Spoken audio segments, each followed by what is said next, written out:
उसी में अब हम लोग पढ़ रहे हैं IUCD, intrauterinal contraceptive device. Non medicated, medicated, non medicated और मेडिकेटेड।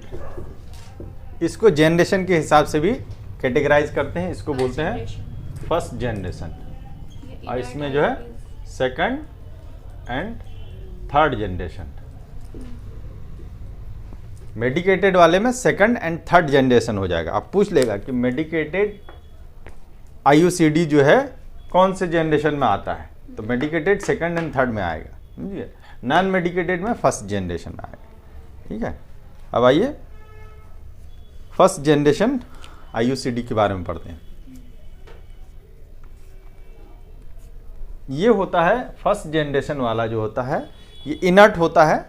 इनर्ट होता है जनरली जो लूप्स आते हैं, ये कई तरह की शक्ल में हो सकते हैं, लूप्स में हो सकते हैं, राउंडेड में हो सकते हैं, लेकिन मोस्ट कॉमन जो यूज़ आता है ये लूप वाला आता है, लिप्स लूप बोलते हैं। ये लूप की शक्ल में इस तरह से बनाया गया है, डबल S शेप बोलते हैं इसको, कि 2 बार S बनाएंगे तो इस तरह का बन जाएगा, ठीक है। ये लिप्स लूप होता है, मोस्ट कॉमन है, ये सबसे ज़्यादा जो है यूज़ होता है।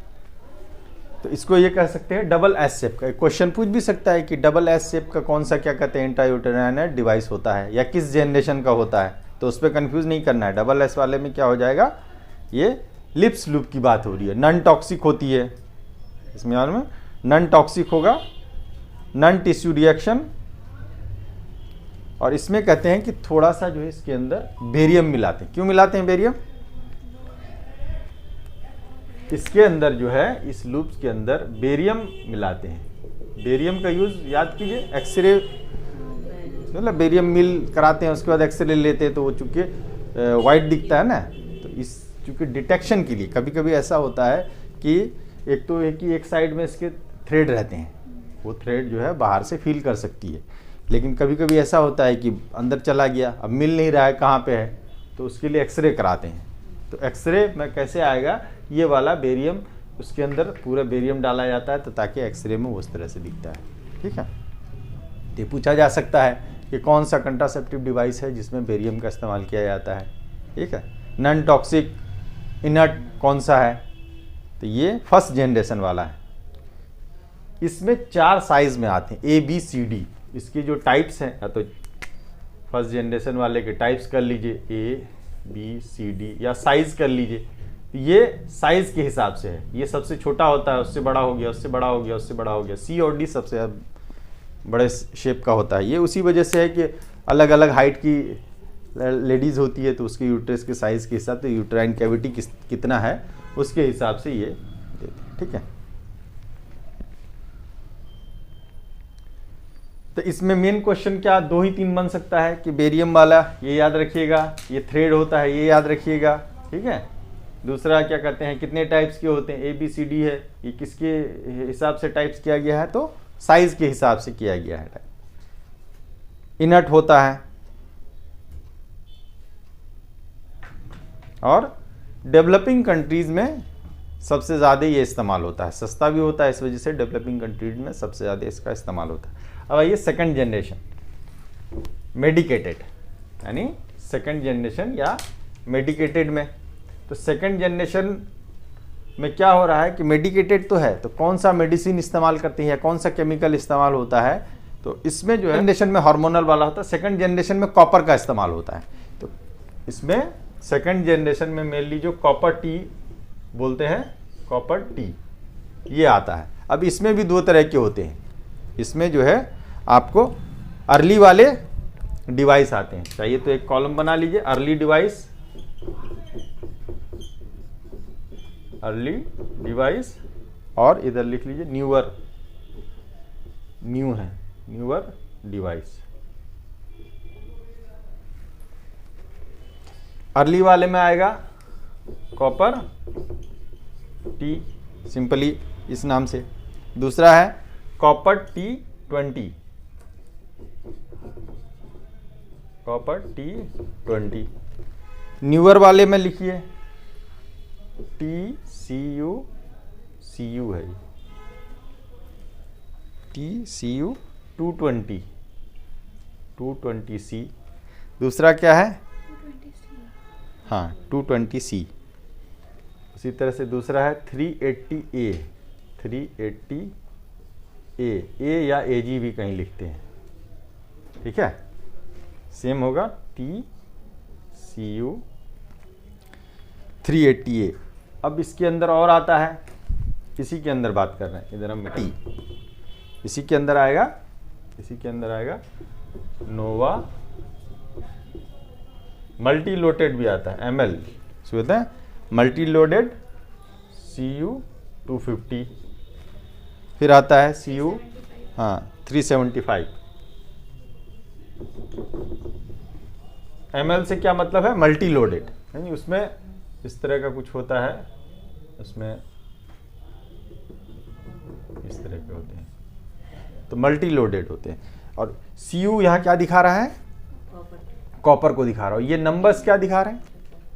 नंबर्स क्या दिखा रहे हैं?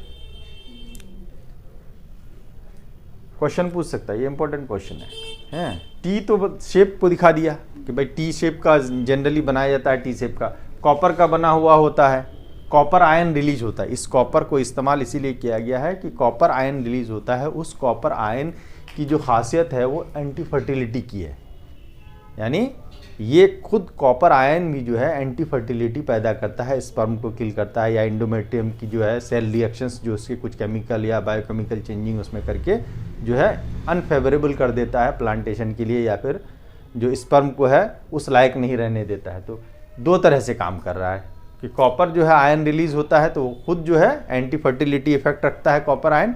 दूसरा ये है कि ये जो नंबर्स दिखाते हैं surface area of copper used on that particular device. Suppose कीजिए कि अगर हम ये ले रहे हैं कि TCU 380A, इसका क्या मतलब है कि ये वाले में, इस कॉपर टी में कॉपर की मात्रा जो है 380 जो है सरफेस एरिया मिलीग्राम में है इसका, उसके अंदर जो टोटल उतना कॉपर इस्तेमाल किया गया। अब वो कॉपर जो है धीरे धीरे रिलीज होता है, वो एक रिलीजिंग का उसका इस तरह से बनाया जाता है कि पर डे इतना ही रिलीज हो उसके हिसाब से। तो ये जनरली क्वेश्चन ही पूछा जाता है कि नंबर्स क्या दिखाते हैं? नंबर्स जो है कॉपर का सरफेस एरिया टोटल। हाँ AG, चूंकि सिल्वर का इनकॉर्पोरेशन, अगर सिल्वर भी कभी कभी इस्तेमाल करते हैं तो वो AG या A उसका मतलब है कि सिल्वर का ही है, ठीक है। अब ये सबसे ज़्यादा जैसे गवर्नमेंट में भी इसकी सप्लाई होती है, इसकी लाइफ जो है 10 साल तक के लिए होती है, 10 साल तक आप लगा के रख सकते हैं। सबकी एक अपनी अपनी लाइफ होगी। पहले जैसे पुराने वाले में होता था साल 2 साल में ही डिस्कार्ड करना पड़ता था, अब उसके बाद फिर आया कि भाई 5 साल में डिस्कार्ड करना है, तो आइडियल टाइम जो होता है 5 साल में डिस्कार्ड कर दीजिए। लेकिन अब जो ऐसे ये 380A जो है ये लगभग 10 साल के लिए इस्तेमाल होता है। 380A सरफेस एरिया जो हमने बताया स्क्वायर mm में इस्तेमाल होता है, ये भी पूछा जा सकता है। सरफेस एरिया जो है स्क्वायर मिलीमीटर में इस्तेमाल होता है। सरफेस एरिया का जो यूनिट है, SI यूनिट जो है वो स्क्वायर mm में है। ये भी सब ऑलमोस्ट 10 साल का ही होता है, 5 से 10 साल में, ज़्यादातर का वेरिएशन 5 से 10 साल का होता है। अब पर्टिकुलरली सबका कितना कितना है ये मैं देख नहीं पाया हूँ उतना डिटेल में, ठीक है। अब इसमें क्वेश्चन पूछा जा सकता है कि एडवांटेज क्या क्या है कॉपर टी के, जो है ये सेकंड जनरेशन हो गया, फर्स्ट जनरेशन हो गया, या इंटर, इसके एडवांटेजेस क्या क्या हो सकते हैं? क्या क्या हो सकते हैं सोचिए। इसके एडवांटेज में इसका जो है पॉइंट में होगा ना, IUCD का 0.5 से 2 है,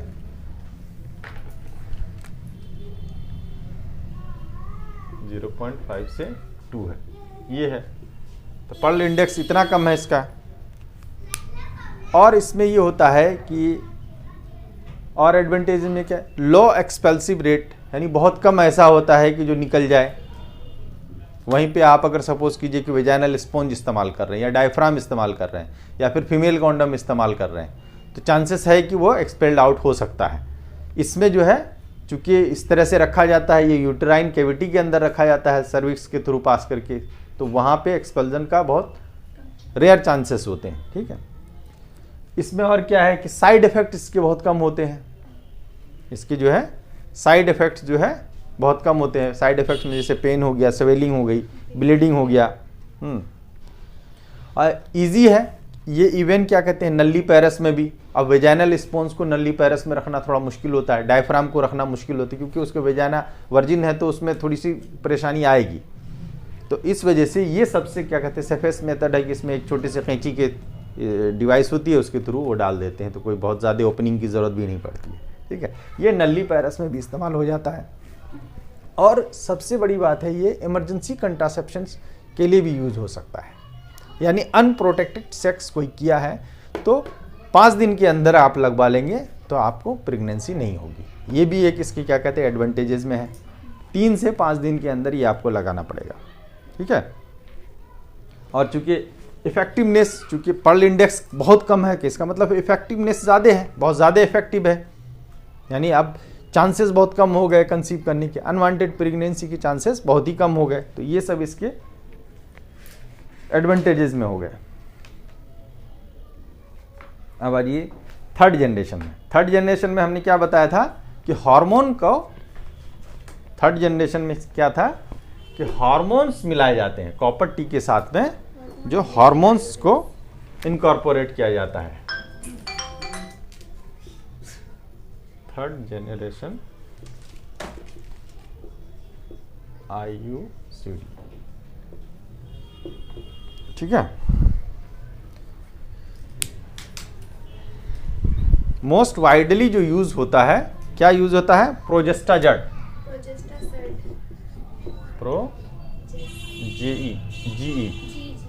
हाँ, प्रोजेस्टाजड, ये जो है मोस्ट कॉमनली यूज होता है। और ये क्या है? ये एक नेचुरल हार्मोन है। कौन सा हार्मोन है?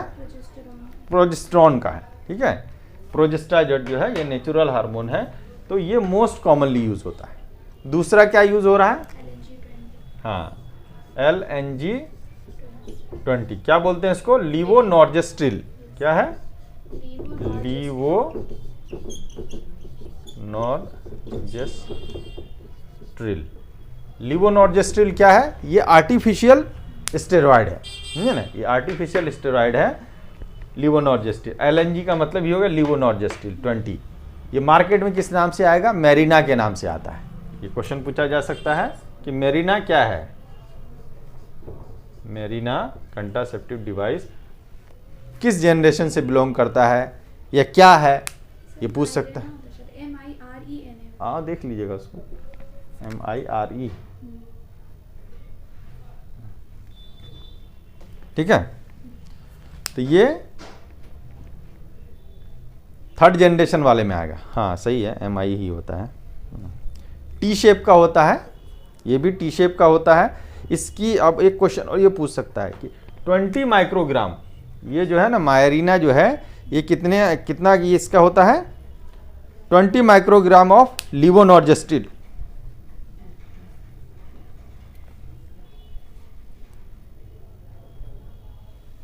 और इसमें ये क्या बोलते हैं प्रोजेस्टाजट में कितना होता है? 38 मिलीग्राम। प्रोजेस्टाजट में जो है 38 मिलीग्राम होता है इसके अंदर टोटल। प्रोजेस्टाजट जो है इस वाले में जो प्रोजेस्टेरोन होगा या प्रोजेस्टाजट जो होगा ये 30 मिलीग्राम होगा। सर इसमें 20 माइक्रोग्राम MCG। हाँ MCG, इसमें 20 मिलीग्राम है सर। ये इसमें ये जो है ना ये टोटल क्वांटिटी है। और ये अभी रिलीज का बताएंगे। इसमें जो रिलीज होता है वो 65 होता है per day. 65 MCG microgram per day. यानी ये टोटल जो है इसके अंदर हार्मोन जो डाला गया है इस डिवाइस के अंदर में इतना है 38 मिलीग्राम, लेकिन पर डे कितना निकलेगा? 65 मिलीग्राम। अब इसका एज निकल के आ जाएगा, इसको कैलकुलेट करेंगे तो ये टोटल कितने दिन में ख़त्म हो जाएगा, समझिए ना? तो उसी तरह से ये वाले में जो है 20 माइक्रोग्राम जो है ये लीवोनॉर्जेस्ट्रिल में पर डे निकलता है। और इसका पर्ल इंडेक्स कितना है? 0.2, मतलब नेग्लिजिबल है, 0.2 है पर 100 वुमेन ईयर। अब ये कह रहा है कि लीवोनॉर्जेस्ट्रिल IUCD has an effective life of 10 year. 10 साल तक ये लीवोनॉर्जेस्ट्रिल ये वाला जो है ये 10 साल तक आपका ये क्वेश्चन पूछा जा सकता है कि कितने साल तक के लिए इफेक्टिव होता है, तो ये 10 साल तक के लिए इफेक्टिव होता है। ठीक है, अब ये इस 10 साल इसमें भी निकल सकता है। हमने ये क्या किया था, 20 किया था ना, अब 20 को 10 साल से है, 10 साल में जितने डेज होते हैं उसको मल्टीप्लाई करके जितना निकल के आएगा वो उसकी टोटल क्वांटिटी हो जाएगी। ठीक है, अब मैकेनिज्म ऑफ एक्शन में जो कॉपर टी है, जो भी कॉपर टी होगा आपको जो है सर्विक्स के थ्रू जो है उसको वहाँ पे छोड़ देते हैं। तो वो क्या करती है, सर्वाइकल वाल पे जो है एक तो लोकल इरिटेशन, आपका जो ये सपोज कीजिए यूटेरस, यहाँ से यहीं पे जो है ना सर्वाइकल म्यूकस यहीं पे होता है। जी सर। ये सर्वाइकल म्यूकस जो होता है यहाँ पे होता है। जिस वक्त काम क्या है, ये बैरियर का भी काम करती है नेचुरली भी, कि जैसे ओव्यूलेशन होना होता है तो ये क्या होती है, स्कैन मतलब थिन हो जाती है, बहुत पतली हो जाती है, बिल्कुल जो अंडे का जो सफ़ेदी होता है ना उस तरह से स्लिपरी हो जाती है, बहुत ही स्लिपरी होती है और बहुत ज़्यादा अमाउंट में निकलेगा, समझ गए, बहुत ज़्यादा अमाउंट में निकलता है। तो अब ये जो है IUCD जो है ये इसकी जो है विस्कोसिटी को थिक कर देता है, इतना थिक कर देता है कि स्पर्म पेनेट्रेट नहीं कर पाता है, समझ गए। एक मैकेनिज्म ये भी है, कई सारे हैं, ऐसा नहीं कि सिर्फ एक ही है। IUCD का जो मैकेनिज्म ऑफ एक्शंस है कई सारे हैं। एक तो चूंकि वहाँ पे कॉपर है, कॉपर आयन खुद क्या कहते हैं एज ए एंटी फर्टिलिटी है, इनफर्टिलिटी एंटी फर्टिलिटी बोलेंगे, इनफर्टिलिटी तो हो गया, ठीक है। तो उसमें वो खुद आयन जो है, दूसरा जो है कि यहाँ पे कॉपर टी जो हम जो रखे इसकी वजह से लोकल इरिटेशंस इंडोमेट्रियम में हो रहा है। तो इंडोमेट्रियम में जो है केमिकली चेंजेस आते हैं उसके लेयरिंग में। तो दूसरा ये है कि जो फेलोपियन ट्यूब होते हैं इसकी मोटेलिटी को भी इफेक्ट करता है, यानी फेलोपियन ट्यूब्स की जो है इसकी मोटेलिटी को इफेक्ट कर देगा। जो अंदर में उसके जो क्या कहते हैं फिम्ब्रिया से होते हुए जो कहते हैं यहाँ से जो ओवम निकलता है, तो ये आगे कैसे जाता है, ये इसकी मोटेलिटी की वजह से जाता है। तो इसकी मोटेलिटी को भी ये हैम्पर कर देता है, रोक देता होगा। तो इसके वजह से क्या होता है कि जो अंडा बन भी गया तो वो आगे नहीं जा पाता है। इधर से स्पर्म को इसको ये म्यूकस को थिक कर दिया तो इधर से पेनेट्रेशन नहीं हो पाता है। मान लिए कोई चला भी गया तो बहुत कम पॉसिबिलिटीज अब हुई कि मेटिंग का। अब सपोज कीजिए कि कोई मिल भी गया, बहुत स्ट्रांग था, मिल गया, मेटिंग हो गई। तो मेटिंग हो गई तो अब इम्प्लांटेशन कहीं ना कहीं तो होगा ना, इधर ही कहीं होगा, यहाँ कहीं होगा, यहाँ वाल में होगा। वो इम्प्लांटेशन के लिए फेवरेबल कंडीशन ही नहीं है, वाल में वहाँ पे इन्फ्लेमेशन है, तो वहाँ पे अगर हो भी गया, आ भी गया तो वहाँ पे मर जाएगा। तो ये कई तरीके से जो है इसके मैकेनिज्म ऑफ एक्शंस हो सकते हैं। तो इसमें है कि लोकल इरिटेशन भी पैदा कर सकता है। उसके बाद क्या कहते हैं आयन, उसका जो कॉपर आयन है वो खुद क्या कहते हैं एंटी फर्टिलिटी वाला इफेक्ट होता है और फैलोपियन ट्यूब की मोटिलिटी को भी कम कर देता है। उसके बाद जो है म्यूकस को भी ठीक कर देता है। तो ये इस वजह से मल्टीपल एक्शंस उसमें होते हैं। ठीक है, एडवांटेजेस में क्या आएगा इसके, सिंपल है, मतलब सिंपली बहुत सिंपल है, बहुत ज़्यादा इसकी जो हाँ, और पर्ल इंडेक्स बहुत ज़्यादा नहीं है इसके वजह से, और रिवर्सेबल है, यानी आपको जब प्रेगनेंसी चाहिए हटाइए 6 महीने के बाद, फिर आपका जो है वो आप एबल होंगे कंसीव करने के लिए। अब आ जाइए इसमें कंट्रा इंडिकेशंस, ये पूछता है कि जो IUCD की है किस किस को नहीं लगा सकते, कंट्रा इंडिकेशन, हाँ किस किस को आप, तो इसमें जो है 3 कैटेगरी किया गया है, 2 कैटेगरी सॉरी, एब्सोल्यूट और रिलेटिव। एब्सोल्यूट और रिलेटिव। एब्सोल्यूट का मतलब हुआ कि बिल्कुल नहीं करना है, और तो करना ही नहीं है आपको। जैसे PID में पेल्विक इन्फ्लेमेटरी डिजीज की कोई पेशेंट अगर ऑलरेडी है तो उसमें आप नहीं लगाएंगे, समझ गए। कोई प्रेग्नेंट लेडी है तो उसमें नहीं लगाएंगे आप। इमरजेंसी कंट्रासेप्शन अलग चीज़ है, प्रेगनेंसी अलग चीज़ है। प्रेगनेंसी अगर हो गई, आप कंफर्म है कि प्रेगनेंसी है, तो उसके बाद आप नहीं लगा सकते, समझिए। तो ये क्या कर सकेंगे, सस्पेक्टेड प्रेगनेंसी या कंफर्म अगर प्रेगनेंसी है तो आप वहाँ पे नहीं लगाइए। दूसरा PID है, बिल्कुल नहीं लगाना है। तीसरी क्या है, वेजाइनल ब्लीडिंग हो रही है, जो MC पीरियड में उसकी जो ब्लीडिंग होती है उसके अलावे जो अदर अगर बार बार उसको वेजाइनल ब्लीडिंग की प्रॉब्लम आ रही है तो उसमें भी आपको नहीं लगाना है।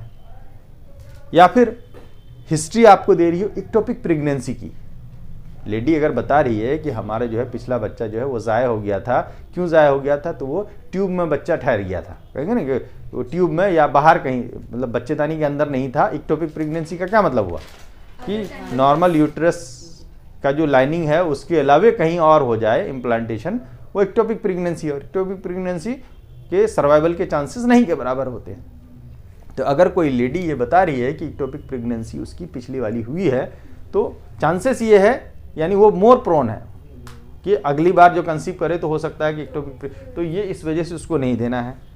दूसरा है रिलेटिव में क्या आएगा कि ऑलरेडी अगर आयरन की कमी है, खून की कमी है किसी को, क्यों है कि इसको लगाने के बाद ऐसा देखा गया है कि ये थोड़ा सा मेंस्ट्रुअल ब्लीडिंग को बढ़ा देता है, यानी जो साइकिल नॉर्मल है उसको लंबा कर देता है। किसी की अगर 4 दिन साइकिल चल रही है तो 6 दिन 8 दिन कर देता है। तो इसकी वजह से अगर ऑलरेडी कोई एनीमिक पेशेंट है तो उसका तो ब्लड लॉस हो ही रहा है और साथ में ये करा दिया। तो ये भी कहा गया है कि एनीमिया वाले पेशेंट को, या मिनोरेजिया भी वही चीज़ है कि बार बार जिसको बहुत ज़्यादा आता हो, ऑलरेडी जिसके पीरियड्स बहुत ज़्यादा 10 दिन 5 दिन तक लगातार उसको हो रहा हो, तो उसको भी नहीं देना है। या हिस्ट्री ऑफ PIDL, पहले कभी उसको जो है जो PID पेल्विक इन्फ्लेमेटरी डिजीज़ पहले कभी रहा हो, तो ऐसे पेशेंट को भी नहीं देंगे। अब इसमें देखो कंफ्यूजन करने के लिए आपको क्वेश्चन पूछा जा सकता है कि कौन सा एब्सोल्यूट है, कौन सा आपका रिलेटिव है। अब पूछ लेगा कि एनीमिया एब्सोल्यूट है या रिलेटिव है। वैसे इतना डीप तो नहीं पूछता है, लेकिन याद रहना चाहिए आपको। तो एब्सोल्यूट सिर्फ याद रख लीजिएगा तो बाकी सब आपका याद हो जाएगा। अब जो रिलेटिव में ये भी कहा गया है कि अगर किसी के वेजाइना में माल फंक्शनिंग है, वेजाइना की माल फंक्शनिंग है, वेजाइना का स्ट्रक्चर सही नहीं, एनाटॉमिकली किसी के होते हैं स्ट्रा बन जाते हैं बीच के अंदर, एक झिल्ली बन जाती है, या किसी के पोजिशनिंग में इस तरह से होता है कि टॉर्जन टाइप का, मुड़ा हुआ टाइप का है, तो एनोमलीज कोई भी होगी एनाटॉमिकली, कोई उसमें भी नहीं लगाना है, ठीक है। या फिर अनमोटिवेटेड पर्सन, अब वो चाह नहीं रही है, ज़बरदस्ती उसका हस्बैंड कह रहा नहीं लगा लो, तो वो क्या करेगी, रात दिन आप तकलीफ ही बताएगी, हमको आज ये प्रॉब्लम हो रहा है, वो प्रॉब्लम हो रहा है, ये हो रहा है, वो हो रहा है। तो वो ये भी ज़रूरी है कि मोटिवेटेड पर्सन ही को लगाना है। हाँ, ये रिलेटिव में आएगा, यानी जिसको चाहिए, जो चाह रहा हो उसी को लगाना है। कंजेनाइटल मालफॉर्मेशन नहीं हो ऐसे लोगों को लगाना है। जिसकी हिस्ट्री PID की नहीं मिलती हो, समझ गए, जिसकी हिस्ट्री है तो उसको नहीं लगाना है। एनीमिया वाले को नहीं लगाना है, मिनोरेजिया वाले को नहीं लगाना है। और एब्सोल्यूट में क्या आ जाएगा, सस्पेक्टेड प्रेगनेंसी या प्रेगनेंसी, इसमें हाँ किस में नल्ली पैरा को लगा देंगे, इमरजेंसी कंट्रासेप्शंस के लिए लगा सकते हैं। हाँ, नल्ली पैरा को लगा सकते हैं। तो IUCD तो की अच्छी बात यह है कि ये नल्ली पैरा में भी लगा सकते हैं, टॉलरेटेड है। अभी इसका एडवांटेज में हमने बताया ना कि ये नल्ली पैरा में भी आप यूज़ कर सकते हैं, एक्सपल्सिव रेट कम है, समझ गए। तो नल्ली पैरा में आप सपोज कीजिए कि अब ये इंडिया में नहीं चलन है, इंडिया में मल्टी सिटीज़ में चलन है कि लिविंग रिलेशन में है, वो लगाना चाह रही है तो लगा लिया, उसके बाद लिविंग रिलेशन में रह रही है, या बाहर कोई अपना सपोज कीजिए कुछ गलत हरकत हो गई अनजाने में, अब उसको क्या है, इमरजेंसी कंट्रासेप्टिव्स के लिए से नल्ली पैरा सी तो लगवाएंगे, और कौन लगाएंगे, ये है। अब इसके कुछ साइड, ये तो कंट्राइंडिकेशन हो गया, अब कुछ साइड इफेक्ट्स हैं। दोनों में फर्क मालूम है ना, साइड इफेक्ट्स और कंट्राइंडिकेशन। साइड इफेक्ट का मतलब क्या है कि ये लगवाने के बाद आप कुछ प्रॉब्लम्स को फेस करेंगे, जिसमें तो सबसे पहला प्रॉब्लम क्या हुआ कि पीरियड्स ब्लीडिंग की जो है वो लंबा कर देता है आपका, ठीक है। तो इंक्रीज वेजाइनल ब्लीडिंग तो कैसे करेगा, स्पॉटिंग भी कभी कभी बीच बीच में भी कभी कभी आ जाते हैं, लेकिन जनरली होता नहीं है। पेन हो गया, उसी तरह से पेल्विक इन्फेक्शंस भी हो सकते हैं, चांसेस ये है कि अब इसमें जनरली जो है उस पर्टिकुलर डिवाइस से साइड इफेक्ट बहुत कम होते हैं। लेकिन सपोज कीजिए कि पेल्विक इन्फेक्शंस है, कैसे होगा, अनट्रेंड पर्सन ने, भाई आप छोटे से PSC में गए, वहाँ पे वो स्टेरिलाइजेशन नहीं किया हुआ था, ग्लव्स पहन के नहीं करी, ऐसे ही कर देती, हमने देखा बहुत, तो ऐसे ही हम खुद बताया था मैंने नर्स को, वो हाथ से ही डाल देती थी, जो डिलीवरी कराती थी ना, वो बोली हम हाथ से ही डाल देते हैं। ये क्या हुआ, मैं क्या, लाओ तुमको जो इंस्ट्रूमेंट मिला है, मेरी ट्रेनिंग हुई थी इसमें स्टेरिलाइजेशन वाले में और IUCD वाले में, तो फिर मैंने उसको सिखाया कि इसको ऐसे पकड़ के ऐसे करते हैं, ये करते हैं। तब अरे सर हम तो ऐसे ही दे देते थे, क्योंकि प्रेग्नेंट लेडी में इजी है डालना, वो तो डायलिटेशन इतना अच्छा खासा होता है, तो वो डाल दिया। और वो लोग को पैसे भी मिलते हैं, अगर कोई करवा लेगी तो उसको पैसे मिलते हैं, नर्स को भी पैसे मिलते हैं, उसको भी मिलते हैं। हाँ पैसा मिलता है और उसको भी जो लगवाएगा उसको भी पैसा हाँ, मिलता है। ट्यूबेक्टोमी जो करवाते हैं या फिर उसमें दो ही, कुछ लोग ट्यूबेक्टोमी भी करवा लेते, यूज़ कर रहा है या नेग्लिजेंसी की वजह से वो हो सकता है इन्फेक्शन। और एक क्या चीज़ हो सकता है, यूटेराइन परफोरेशन, ये भी वही होता है नेग्लिजेंसी की वजह से। अब वो चूंकि सपोज कीजिए कि ये ब्लाइंडी ही तो डालना होता है ना, अब आपको पता नहीं, आपको लगा कि ठीक है ये लेडी बहुत लंबी चौड़ी है लेकिन उसका यूटरस जो है छोटा है, अब आपने इतने ज़ोर से मारा कि वो पता चला परफोरेट हो गया, लग गया, या थोड़ा सा भी लगा फिर उसको लेने के देने हो गए। तो ये इस तरह से होता है कि यूटेराइन परफोरेशन की भी पॉसिबिलिटीज़ हो जाती है। और कभी कभी ये देखा गया है कि प्रेगनेंसी, क्योंकि प्रेगनेंसी इस वजह से होगी कि पर्ल इंडेक्स जो पॉइंट वाला कुछ रह गया है, तो उसकी वजह से प्रेगनेंसी तो हो ही सकती है। इक्टोपिक प्रेगनेंसी भी कहीं कहीं पे देखा गया है कि इक्टोपिक प्रेगनेंसी कर सकता है। कैंसर ये भी देखा गया है, लेकिन रेयर ऑफ रेयरेस्ट है, बहुत कम है सब।